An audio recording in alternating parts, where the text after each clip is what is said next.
नमस्कार दोस्तों, कैसे हो आप सभी। मैं अंकित गौतम स्वागत करता हूं आपका अभिजात क्लासेस पर। दोस्तों, पिछले वीडियो में हमने देखा कि विसर्ग संधि का जो भेद है सत्व विसर्ग संधि उसके विषय में, और उसमें हमने विसर्जनीय से सूत्र और इसके अलावा हमने वासरी सूत्र का अध्ययन किया था।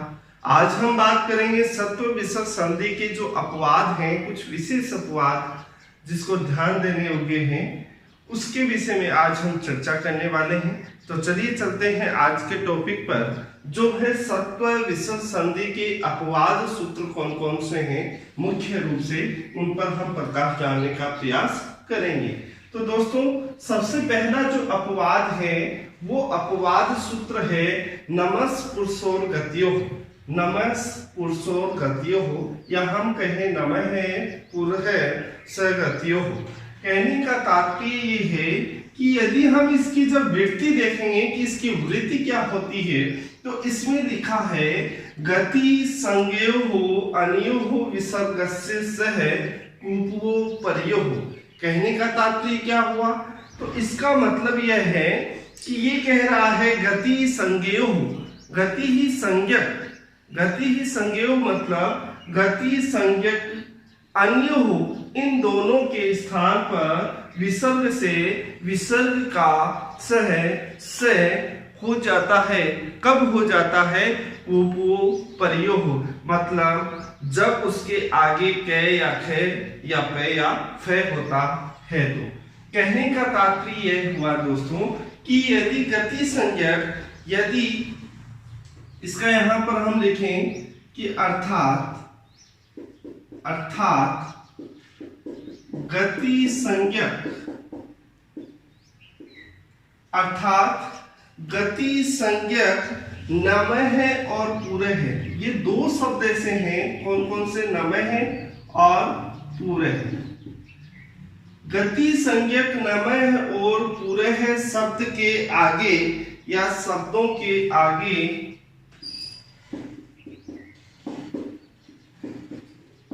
शब्दों के परे रहने पर,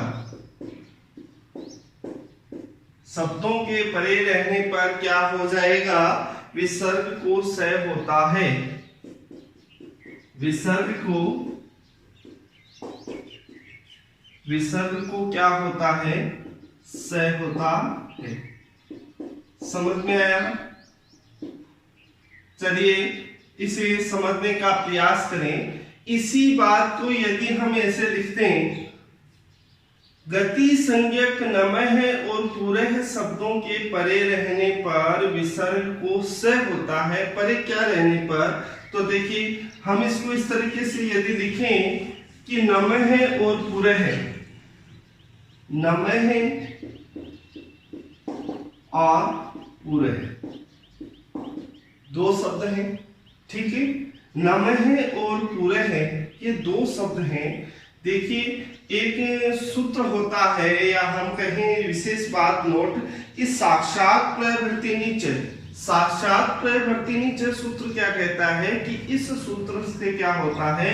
क्री धातु से बना हुआ यदि कोई शब्द होता है तो उसके योग में विकल्प से क्या कर देते हैं? हम विकल्प से क्या कर देते हैं? वहां दत्ते से या उसकी गति संज्ञा कर देते हैं। तो इतना ध्यान न रखकर आप सिर्फ इतना ध्यान रखें कि नमः और पूरः शब्द हो और इनके बाद में यदि क, ख, प या फ ये वर्ण आ जाते हैं। याद रखना, नमः और पूरः शब्दों के आगे यदि क, ख, प या फ आपको दिखाई देता है तो ऐसी स्थिति में हम क्या करेंगे? इस विसर्ग को क्या करेंगे दोस्तों? विसर्ग को स होता है। बस यही आपको ध्यान रखना है। देखिए, पिछले वीडियो में हमने बात कर रहे थे, हम यदि विसर्ग के बाद में क या ख आता है तो उसका हम विकल्प से जिह्वा मूल्य कर देते हैं, ऐसा हमने कुछ देखा था। तो यहाँ पर ये जो अपवाद सूत्र ये कहता है कि नमः पुरुषो नमः पुरुषो हो गतियो हो कि नमः और पूरे है शब्द के आगे यदि ये कै खे पे या फे आपको दिखाई दे तो वहां पर हम इसके विसर्ग को क्या कर देते हैं, से कर देते हैं। क्या कर देते हैं दोस्तों, से कर देते हैं। क्लियर।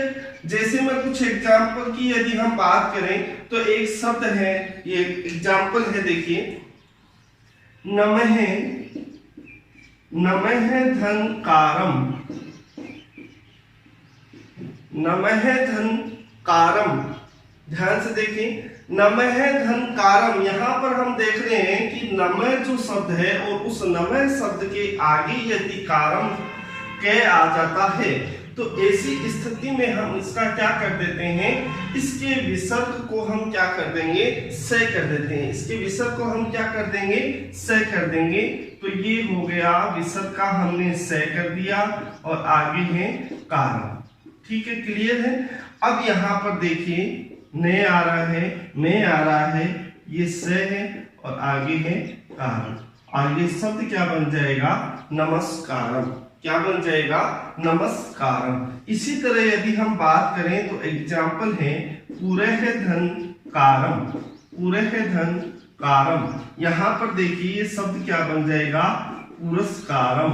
क्या बन जाएगा दोस्तों, पुरस्कार। इसी तरह यदि हम बात करें पूरे है धन कृतम, पूरे है धन कृतम, तो ये क्या हो जाएगा, पूरे है शब्द आ रहा है और पूरे है शब्द के आगे क्या आ रहा है, के आ रहा है।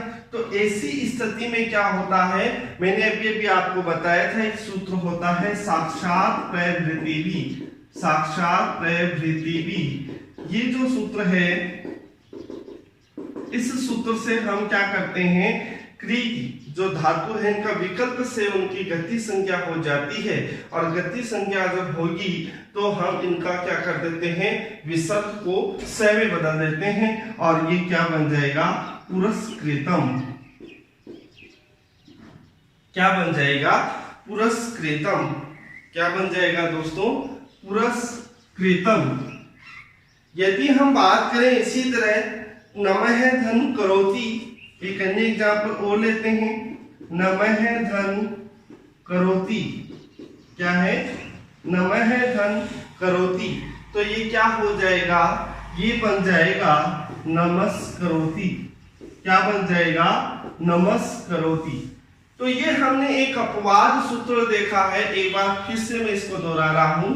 नमः स्पुरुषोः गतियो, कहने का तात्पर्य ये है कि गति संज्ञक यदि नमः है और पूरे है शब्द है और इनके आगे यदि कै खे पे या फे आपको दिखाई देता है तो ऐसी स्थिति में हम इनके विसर्ग को किसमें बदल देते हैं, किसमें बदल देते हैं, से में बदल देते हैं। इसके अलावा मैंने एक आपको सूत्र बताया अभी साक्षात प्रवृत्ति च। इस सूत्र से क्या होता है, विकल्प से इनकी गति संज्ञा हो जाती है और गति संज्ञा होने पर हम क्या करते हैं, विसर्ग का विसर्ग ही रहता है और अतः हम इनके दो दो रूप भी बना सकते हैं। आप कहो तो नमस्कारम नमस्करोति हो जाएगा या ऐसे न लिखो तो विकल्प से हम नमः करोति भी कर देते हैं।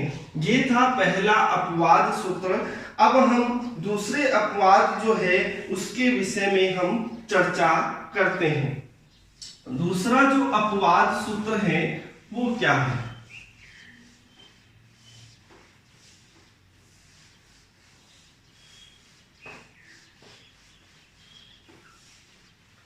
दूसरा जो अपवाद सूत्र है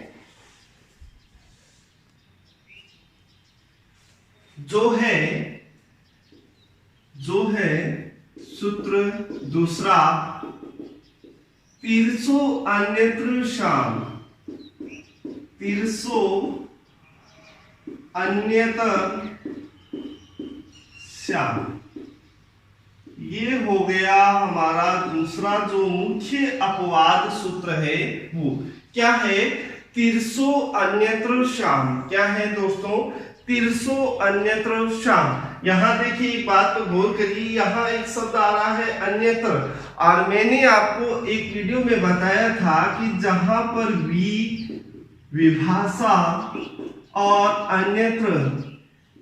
अन्यत्र ये शब्द जहां आ जाते हैं वहां पर हम क्या करते हैं, इन तीनों का ही अर्थ क्या लेते हैं, वैकल्पिक।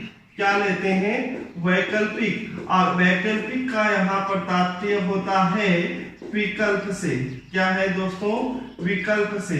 तो ये चीज आपको समझ में आ गई होगी कि तीर्सो अन्यत्र शाम, इसकी यदि हम वृत्ति की बात करें कि इसकी वृत्ति क्या होती है, तो इसकी वृत्ति होगी कि तीर्सो विसर्ग से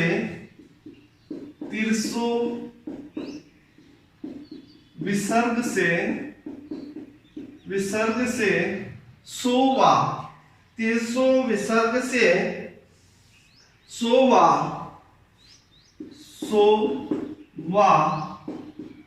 शात कुपवो, ठीक है।